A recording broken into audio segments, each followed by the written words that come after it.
আসসালামু আলাইকুম। Hello viewers, আজকে আমি শেয়ার করব পটলের ইউনিক একটি নাস্তা। ঘরে শুধু পটল থাকলেই এই ভীষণ টেস্টি নাস্তা রেসিপি তৈরি করা যায়। মেহমান আপ্যায়নে আপনারা এই রেসিপিটা তৈরি করতে পারেন। এজন্য আমি এখানে নিয়েছি কয়েকটা পটল।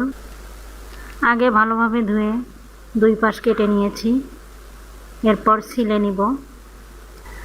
দেখুন আমি পটলগুলো ছিলে এভাবেই করে কেটে নিয়েছি, আপনারা দেখেই বুঝতে পারছেন।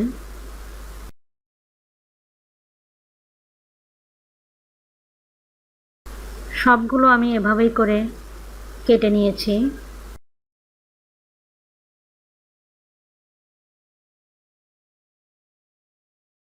আর পটলে লবণ মেখে নেব, এজন্য স্বাদমতো লবণ দিয়ে দিচ্ছি আর আলতোভাবে মেখে নিব। খেয়াল রাখতে হবে যেন পটলগুলো ভেঙে না যায়। মাখা হয়ে গেছে, এখন 4-5 মিনিট রেস্টে রেখে দেব। কিছুটা কর্নফ্লাওয়ার উপরে ছিটিয়ে আলতোভাবে লাগিয়ে নিচ্ছি।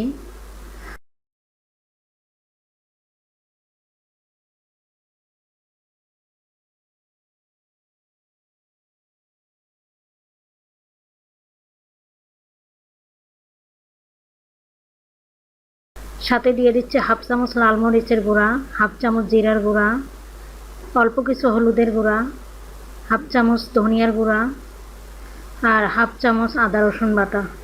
এখন নাড়াচাড়া করে মিশিয়ে নিচ্ছি আর অল্প অল্প করে পানি দিয়ে একটি পারফেক্ট বেটার তৈরি করে নেব।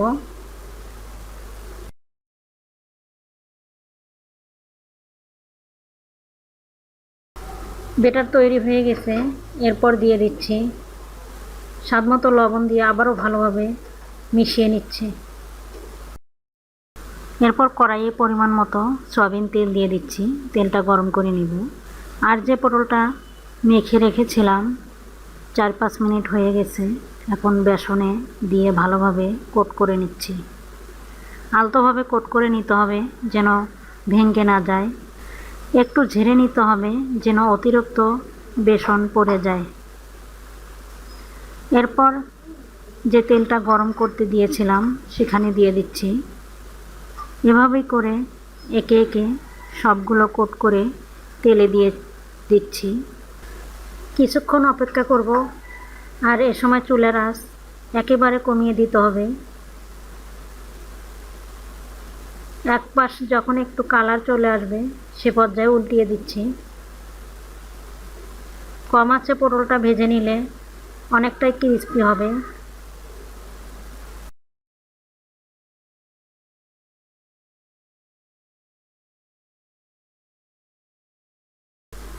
সাবধানে পটলটা উল্টে দিচ্ছি যেন ভেঙে না যায়।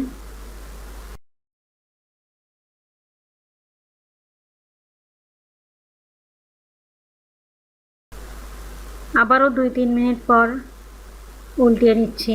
এভাবে কিছুক্ষণ পর পর উল্টে নিতে হবে যেন পারফেক্টভাবে ভাজা হয়ে আসে।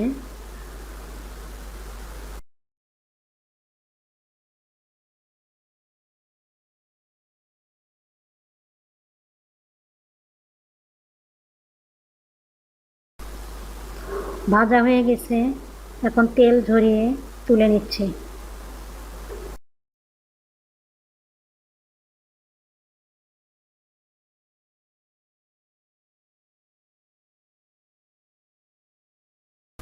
দ্বিতীয়বার একই পদ্ধতিতে দিয়ে দিচ্ছি।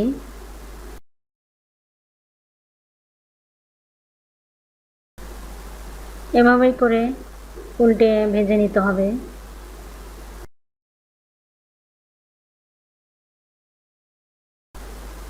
ভাজা হয়ে গেছে, তুলে নিলাম। আর অতিরিক্ত যে বেসনটা ছিল সেখানে আমি কয়েকটা ঢেঁড়স এভাবেই করে কেটে নিয়েছি আর বেসনে কোট করে নিচ্ছি।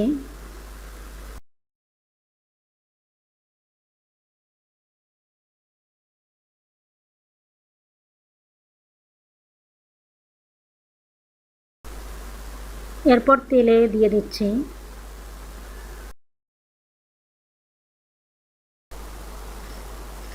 এক পাশ ভাজা হয়ে গেছে, এখন উল্টে নিচ্ছি। এভাবেই করে কম আঁচে ঢেঁড়সগুলো ফ্রাই করে নিব। এটা খেতে ভীষণ টেস্টি, অবশ্যই আপনারা বাসায় ট্রাই করবেন।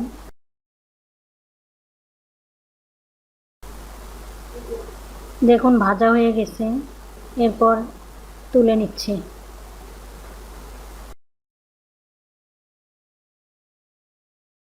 ভালো লাগলে লাইক দিয়ে শেয়ার করবেন, কমেন্ট করবেন, সাবস্ক্রাইব করে বেল বাটন অন করে দিতে ভুলবেন না। ধন্যবাদ, ভালো থাকবেন।